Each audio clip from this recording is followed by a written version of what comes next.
The meat of the podcast, we wanted to kind of recap the great opportunity we had to see BTS at the Rose Bowl. All four of us went with some of our other friends on Saturday, May 4th. It was an awesome show, to say the least. It was a pretty hot day.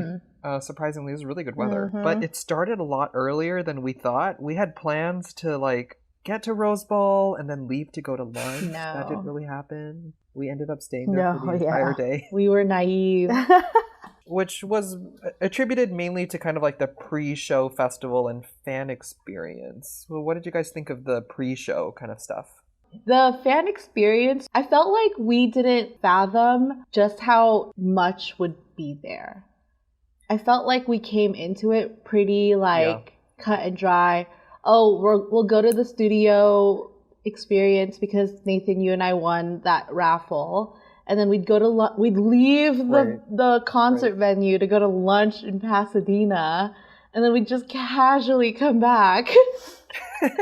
We're such idiots. So dumb. I had no idea that the fan experience was even happening. There was a section on I think on the website for the Rose Bowl and also on our little voucher emails about the studio picture. It called it the fan experience, but I honestly thought at most it would the little studio booths and then a big backdrop picture of BTS Love Yourself promo photo set people take pictures in front of. I thought at the max that would be the extent of it. But no, it was like a little mini wannabe Coachella. Yeah. It was. I did not expect all those food trucks. Yeah, we stood in line for that food truck for an hour.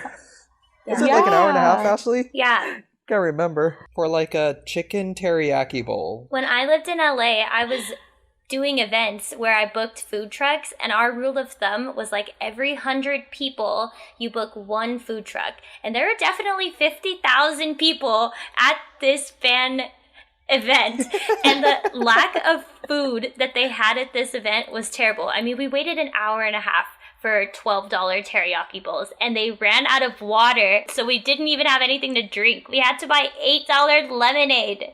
I know, and it was too sweet. I felt like they were really not prepared for the amount of people that were going to go to the fan experience. The magnitude. They didn't even have enough trash cans everywhere, in enough space for it to be a reasonable walk. We had to all wait for the park water fountain. That wasn't even... And mind you guys, I was sick that day, so you were? Oh my gosh, I was so sick, and you were sneezing up a storm, man. I wanted nothing but water, and I couldn't, and I was so tired that from being sick that it was too far to walk to that water fountain. What did you call it, Nathan? The outhouse or something? It was the outhouse. Gabe and I found the outhouse. So yeah. It actually came down to a certain point while we were waiting in line for the chicken teriyaki bowl. Gabe and I took turns getting free samples of kombucha at one of the vendors. And they weren't even selling kombucha. They just had samples. So while Chris and I were dying in the merch line, you and Gabe were just happily sampling kombucha. Well, they were literally shot cups of kombucha. So we had very different fan experiences. We were standing in different lines, so what... Yeah. I was gonna say, how long did we stand in that line, Casey? 3 hours? Dude, I've repressed the memory. It's so traumatic. There were a good couple thousand people. And then you guys didn't end up getting the merch. Nope. And they didn't communicate. They closed it right when you guys were... Yeah, because they wanted people to start going inside the Rose Bowl because the concert was going to start in an hour. But they didn't communicate clearly on the Rose Bowl map and website that there would be a merch stand with actual merch inside the Rose Bowl. It seemed like it was just going to be army bombs. Although I do gotta say that I like that they gave that little handout of of the merch where you could mark what you wanted. It seems like a good idea. It seemed like it would be good for, if I was the one selling the merch, okay, here's everything you want, let me go grab it. But as far as the lines everything to even get anything, no. Oh, well, we were super excited to go in. What were your guys' favorite parts of the concert? What did you guys think of the solo stages? I loved J-Hope's solo stage, and mind you, my bias is not J-Hope. The most precious moment for me was when, you know, we were all chanting J-Hope, J-Hope, and like you just see his face like lit up. He was glowing, absolutely glowing. Yeah. Chris, I know that moment you're talking about. Yeah, he's like, yeah. I think about it every night. It's like that moment made my heart so happy for him. I do think about it every night. I love J-Hope and I hope he's happy. I don't ever think about J-Hope just like as a fan. I only watch Jungkook videos, but watching J-Hope. Oh my goodness. Watching J-Hope. Are you not OT7? I am OT7, but I don't pay attention to anyone else besides Jungkook and sometimes like Jin. Okay. But I just want to say Jungkook solo stan. That J-Hope was the star of the entire concert. Like, he stood out so much. He's born to be on that stage. Agreed. I agree. Agreed. I wish that in terms of the stage setup, they had done like a little bit more with it. I guess compared to the other ones, I thought that they could have given J-Hope a little bit more. I know that he had that huge platform, but I mean, unfortunately, we're sitting like so high that it just didn't look as impressive as I feel like he deserved. Mm-hmm. Yeah. Oh, you're right. Because like everyone else got like these elaborate things, and you know, he got like a really high platform. Yeah. Well, I would say consider the fact that J-Hope is such a phenomenal performer that he completely stole the show with what he had on that stage. Absolutely. It was mostly just him being so charismatic and just Hobie.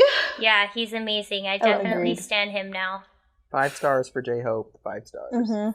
What did we think of Flying Jungkook? It was J-Hope featuring BTS. Flying Jungkook. Oh my gosh. I was not ready for that. Yeah, it was a lot. I think, Casey, I grabbed onto you. You did?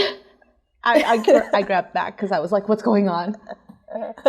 When I saw him get strapped up to that drone pulley thing, I just thought that he must be having so much fun doing that. Because out of all of the members, he's not afraid. He's not afraid of heights. Whenever I think of him flying, I always think back to that Run BTS episode where they went bungee jumping. And Jungkook, right after he did the bungee jump, he was like, "Can I do it again?"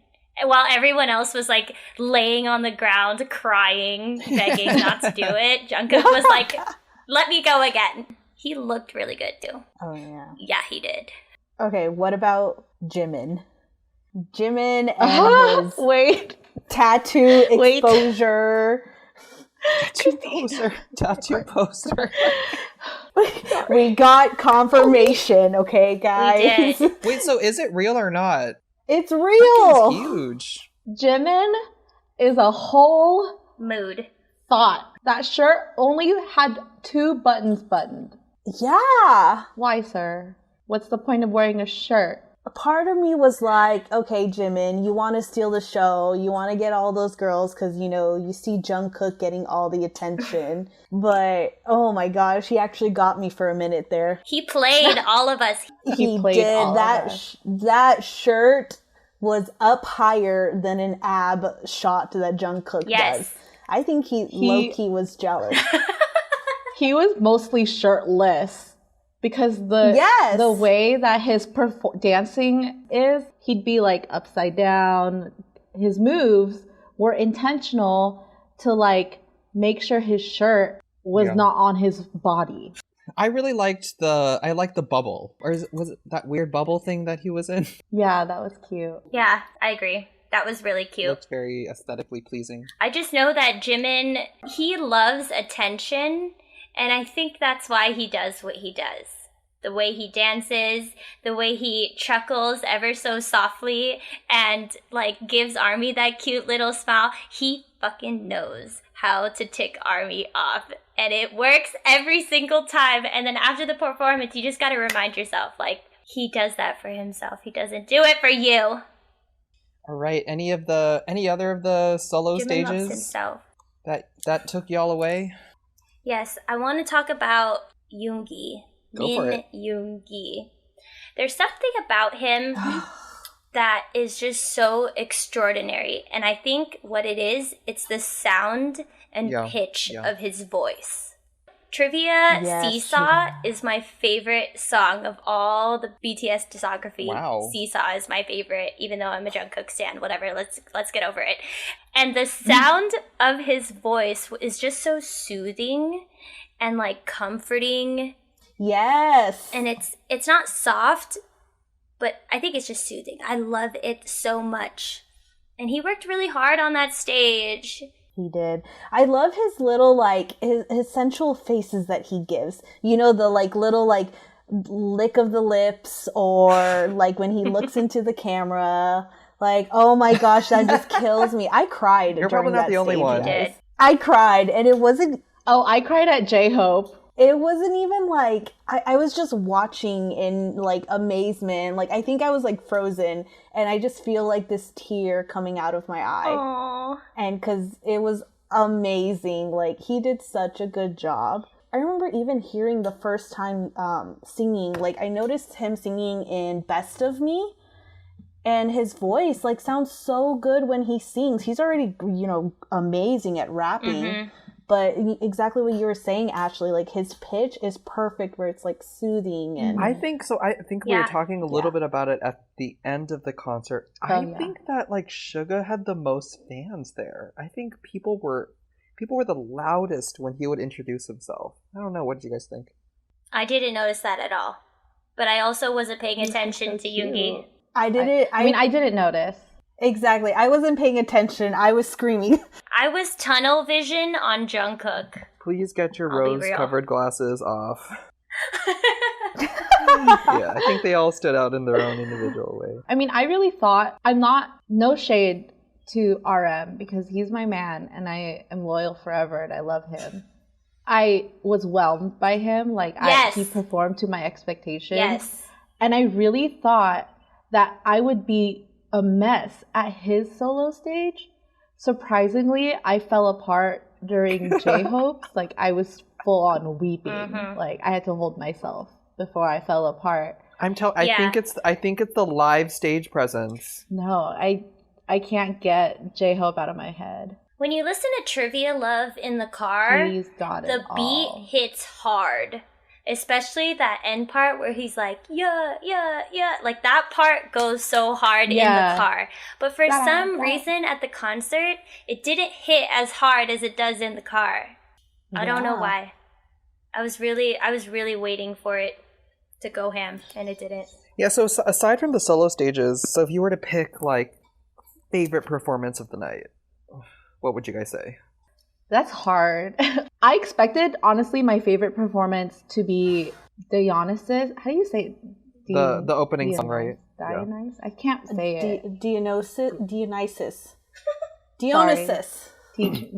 Dionysus. I expected Dionysus to be my favorite performance because it is my favorite currently of the YouTube videos I've watched. But I think the performance being during the day still took a lot away from the overall spell that the performance is supposed to. It did feel a little weird that the sun was out during that song. Yeah.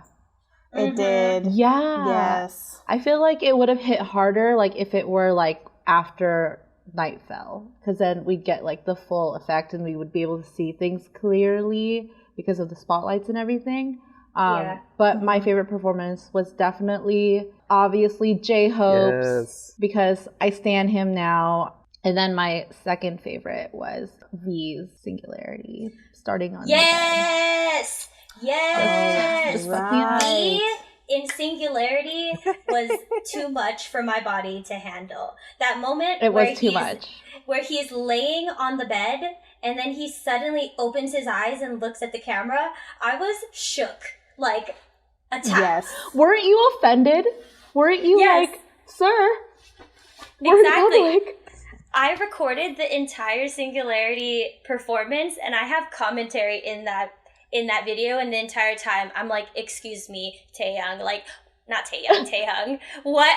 what are you doing right now? Like, why are you hurting me in this way? His performance was rude. It was offensive. And it was rude. Not safe for work. It was too much. And it solidified him as my bias wrecker. I go back and forth between bias wreckers, but after that performance, V really worked it, and now he is the number 2 spot. He's really good at, like, the subtleties. Yes, especially in Boy With Love, when he is just about to turn away from the camera at the beginning of the song, and he hits that little smile. I cry every time.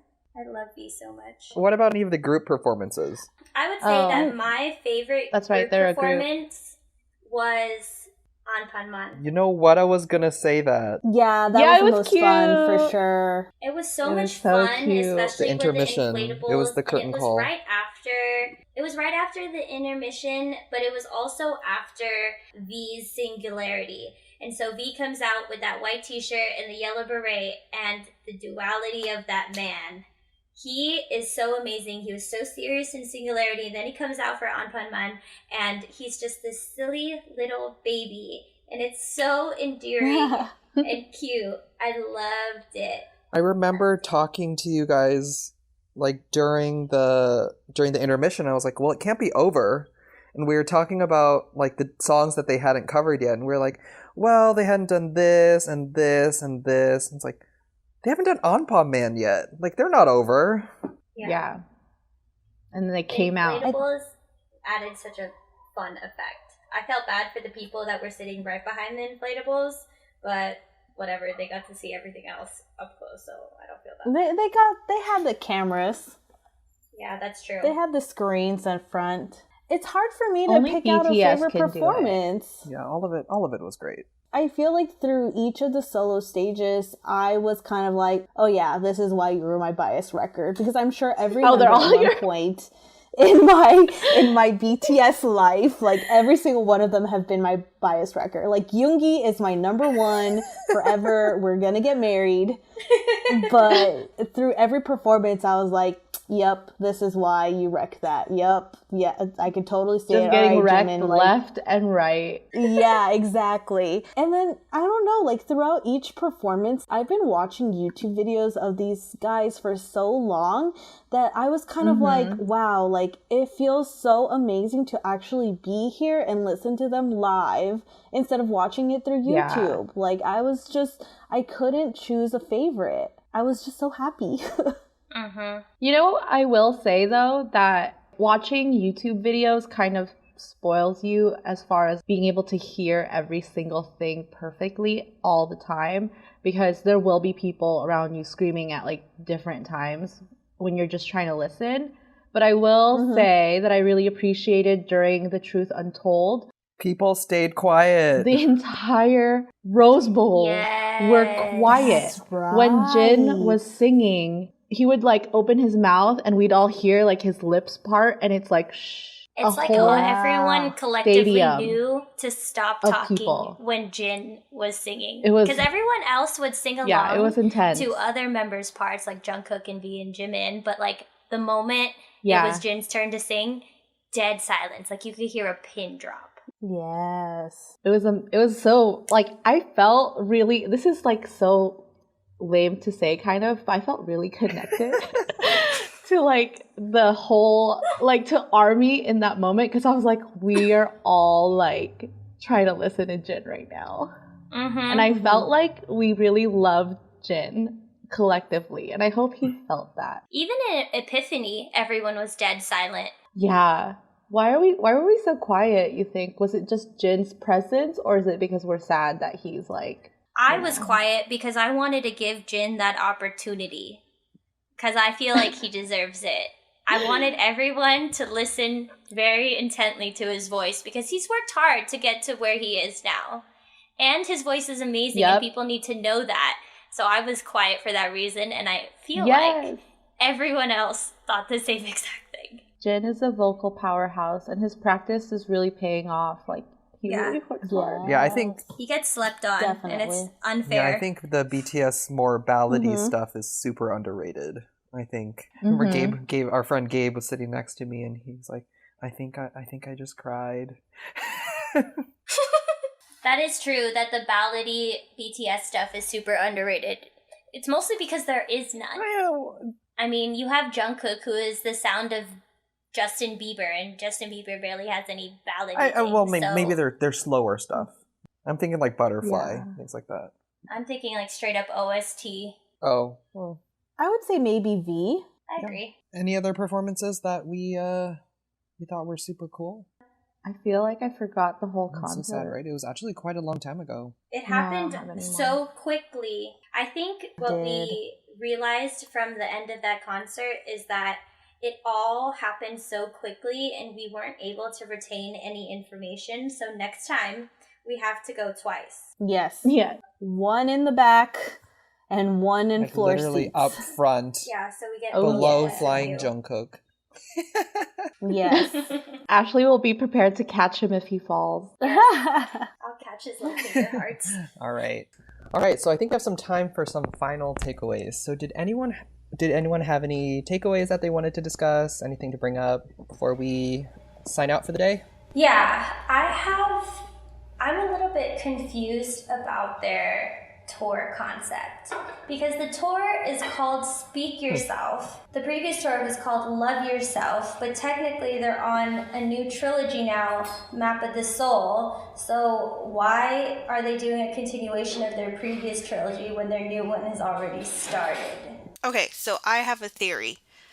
So obviously the tour was announced before the album, right? It was I think the album came out, when was it? April? It was only like 2 months ago and it's already a blur. Still winning on music shows though. This was announced before the new album was announced, and so then the last we had heard of them was when Namjoon made that Speak Yourself speech at the UN, right? So, and he was saying, like, we need to speak ourselves, tell your story, let the world know who you are.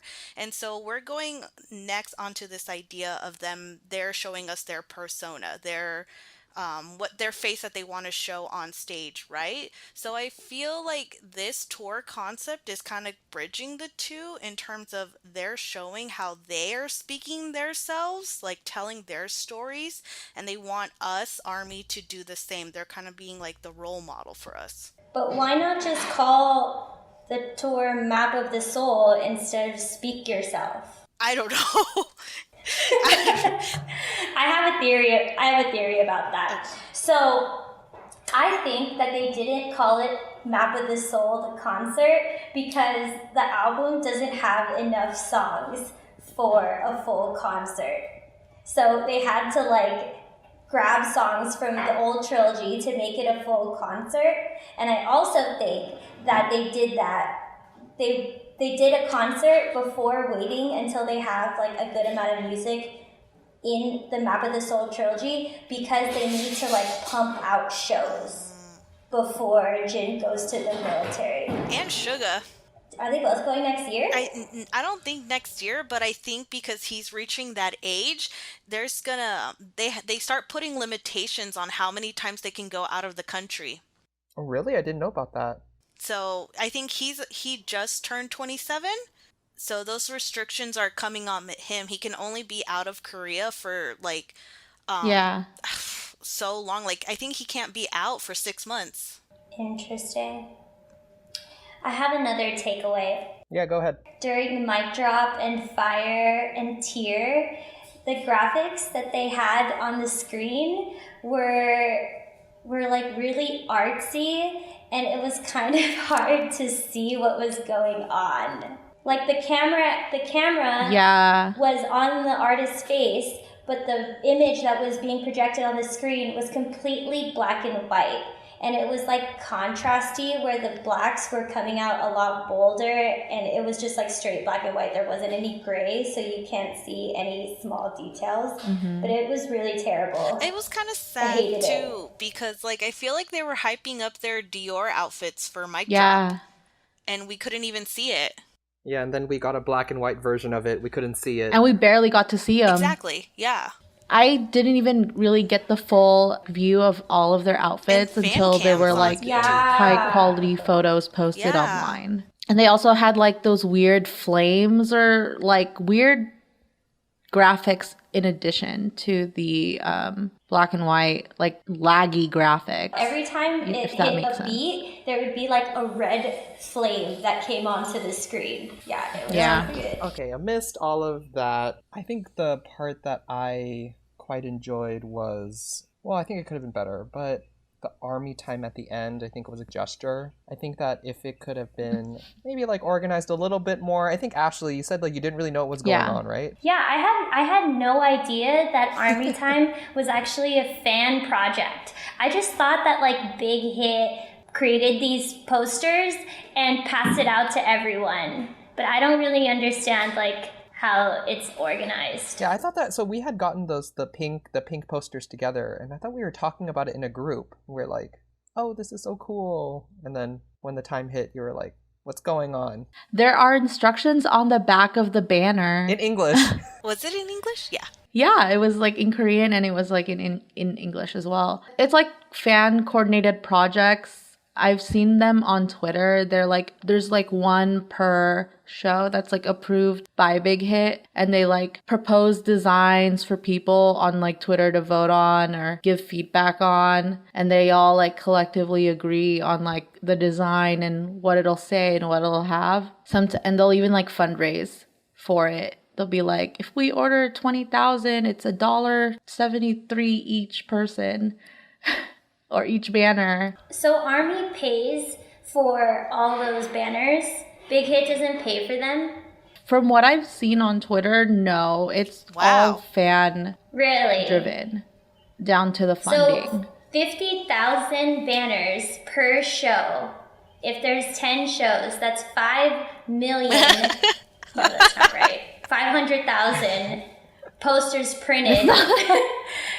500,000 posters printed that Army pays for out of pocket? I guess. I don't know. I don't run them. I'm reporting what I've seen. I think in a next segment of some sort, we can interview some people that are like in charge of these things, right? And we'll find out. We'll get back to you.